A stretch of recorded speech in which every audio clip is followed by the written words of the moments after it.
గ్రామాల సర్వతోముఖాభివృద్ధి కోసం వీబీజీ రామ్జీ పథకం ప్రారంభమైందని మెదక్ ఎంపీ రఘునందన్ రావు అన్నారు. ఇది కేవలం ఉపాధి హామీ పథకం మాత్రమే కాదు, వికసిత్ భారత్ లక్ష్యాన్ని నెరవేర్చే ఒక గొప్ప సంకల్పమని స్పష్టం చేశారు. కావాలని ప్రతిపక్షాలు ఈ పథకాన్ని విమర్శిస్తున్నాయే తప్ప వారు చేసింది ఏమీ లేదన్నారు. ప్రజల సంక్షేమమే లక్ష్యంగా మోదీ ప్రభుత్వం పనిచేస్తుందన్నారు.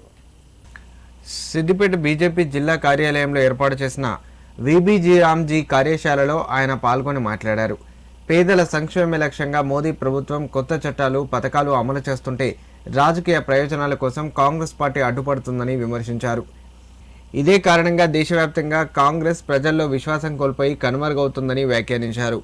పేదలు, వెనుకబడిన వర్గాలకు నేరుగా లబ్ధి చేకూరేలా మోదీ ప్రభుత్వం విధానాలు అమలు చేస్తుందని తెలిపారు. మోదీ ప్రభుత్వం కొత్త చట్టాలు తీసుకొస్తే వాటిని కాంగ్రెస్ పార్టీ రాజకీయాల లాభాల కోసమే అడ్డుకుంటుందని విమర్శించారు. గతంలో 100 పని దినాలు ఉన్న ఉపాధి హామీని మోదీ ప్రభుత్వం 125 రోజులకు పెంచిందని గుర్తు చేశారు. వీబీజీ రామ్జీ అనే పేరు కాంగ్రెస్ పార్టీని కలవరపెడుతోందన్నారు. ముఖ్యమంత్రి రేవంత్ రెడ్డి 2 సంవత్సరాల పాలనలో ఒక్క మున్సిపాలిటీకి రాష్ట్ర ప్రభుత్వం ఎన్ని నిధులు ఇచ్చిందో స్పష్టంగా చెప్పాలని డిమాండ్ చేశారు. అలాగే బీఆర్ఎస్ పార్టీ ప్రస్తుతం ఎక్కడ అధికారంలో లేదని పేర్కొంటూ ఓటర్లు ఈ విషయాన్ని గమనించి ఆలోచించి నిర్ణయం తీసుకోవాలని పిలుపునిచ్చారు.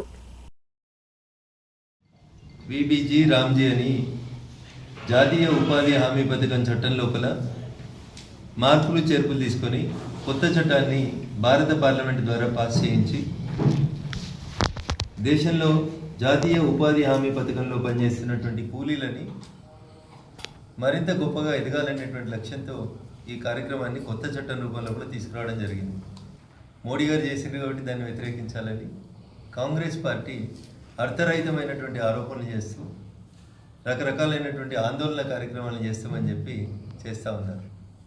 100 రోజులు ఉన్నటువంటి పని దినాలని 125 రోజులు పెంచినారు. దీంట్లో కాంగ్రెస్ పార్టీకి వచ్చిన నష్టం ఏందో ఒకసారి చెప్పాలి. గతంలో కాంగ్రెస్ పార్టీ యూపీఏ ప్రభుత్వం అధికారంలో ఉన్నప్పుడు 167, 190 రూపాయలు పర్ డే వేతనం ఇస్తే ఈరోజు ఆ వేతనాన్ని 307 రూపాయలకు పెంచడం జరిగింది. పని దినాలు పెంచినాం, వేతనం పెంచినాం. మరి కాంగ్రెస్ పార్టీ నాయకులకు వచ్చిన నష్టం ఏందో చెప్పాలి. గతంలో మీరు పనిచేస్తే దానికి ఎక్కడ కూడా ఒక లెక్కపత్రం అనేది ఉండేది కాదు. అంటే పని నిజంగా జరిగిందా, డబ్బులు నిజంగా అక్కడ స్పెండ్ చేసిన మాట వాస్తవమేనా కాదా అని చెప్పడానికి జియో టాగింగ్ కార్యక్రమాన్ని నరేంద్ర మోడీ గారి ప్రభుత్వం కొత్త చట్టం ద్వారా అమలు చేయబోతుంది. దీనికి కూడా ఉలిక్కిపడతారు. గాంధీజీ ప్రవచించిన రామరాజ్యం కాంగ్రెస్కి ఇష్టం లేదు. గాంధీజీ చివరి మాట హే రామ్ అనేటువంటి పదం మేము కట్టలే సమాధి. ఆ రోజు సమాధి కట్టినప్పుడు వారి నోటిలోంచి వచ్చిన చివరి పదాలు వారి సమాధి మీద రాసి ఉన్నాయి, హే రామ్ అని. వీళ్ళగా రామ్ అనేటువంటి 2 అక్షరాలు ఇంటే భయం అవుతా ఉంది Congress party. Congress just because of the name oppose చేస్తుంది తప్ప పని రోజులు పెంచితే మీకు వచ్చే నష్టమైంది. ఇంకొకటి అన్నా, గతంలో కేంద్ర ప్రభుత్వం నుంచి గైడ్ లైన్స్ వచ్చి వెళ్ళి పనులు చేస్తుంది. ఇప్పుడు ఈ చట్టంలో తీసుకొచ్చినటువంటి కొత్త మార్పు ప్రకారం గ్రామ పంచాయతీ సర్పంచ్ గారు తన గ్రామంలో ఏ పనులు చేయాలని గ్రామ సభ ద్వారా నిర్ణయించుకుంటే ఆ పనులు చేసేటువంటి అధికారాన్ని గ్రామ సభకి ఇచ్చింది కొత్తగా వచ్చినటువంటి చట్టం వీబీజీ రామ్జీ అనేటువంటి చట్టం. ఇది కూడా కాంగ్రెస్ వాళ్ళకి అర్థం కావట్లేదు. కేంద్రంకి వెళ్ళి మీరు గైడ్ లైన్స్ ఇస్తారు. గైడ్ లైన్స్ ఏ చట్టం వచ్చినా కేంద్రమే ఇస్తుంది.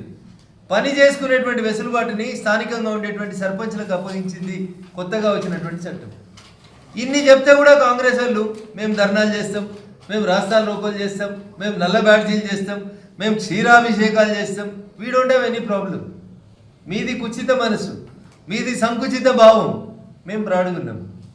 మొత్తం దేశంలో ఒక 100 పథకాలు కాంగ్రెస్ పాలిత 55 సంవత్సరాల్లో వస్తే అందులో 90 పథకాల పేర్లు అయితే నెహ్రూ పేరు మీద ఉంటుంది, లేకపోతే ఇందిరాగాంధీ పేరు మీద ఉంటుంది, లేకపోతే రాజీవ్ గాంధీ పేరు మీద ఉంటుంది తప్ప మహాత్మా గాంధీ గారి పేరు మీద పట్టుమని 10 పథకాలు పెట్టలేదు మీరు 55 సంవత్సరాల్లో.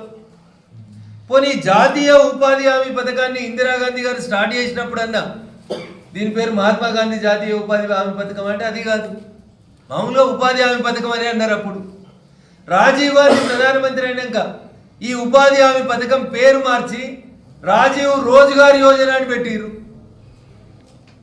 మన్మోహన్ సింగ్ ప్రధానమంత్రి అయినాక 2005లో దీని పేరు మహాత్మా గాంధీ జాతీయ ఉపాధి హామీ పథకంగా మార్చారు. అరే మీకు పెట్టేటప్పుడు మహాత్మా గాంధీ గారి పేరు పెట్టాలని లేదు, మధ్యలో మీ ప్రధానమంత్రి దాన్ని రాజీవ్ రోజ్గార్ యోజనగా మార్చుకుంటే తప్పులేదు. తర్వాత మీరు మూడోసారి మార్చిన దాన్ని మేము చట్టంలో సమూలమైనటువంటి మార్పులు తీసుకొచ్చి వ్యక్తుల పేర్లు పెట్టలేదు, అక్కడ చాలా స్పష్టంగా సమాజ హితం కోసం పెట్టినటువంటి పేరు విబిజీ రామ్జీ. కాబట్టి ఇట్లా భూతద్దల్లో పెట్టి ప్రతిదాన్ని చూస్తుంది. కాబట్టే కాంగ్రెస్ ఈ రాష్ట్రంలో కానీ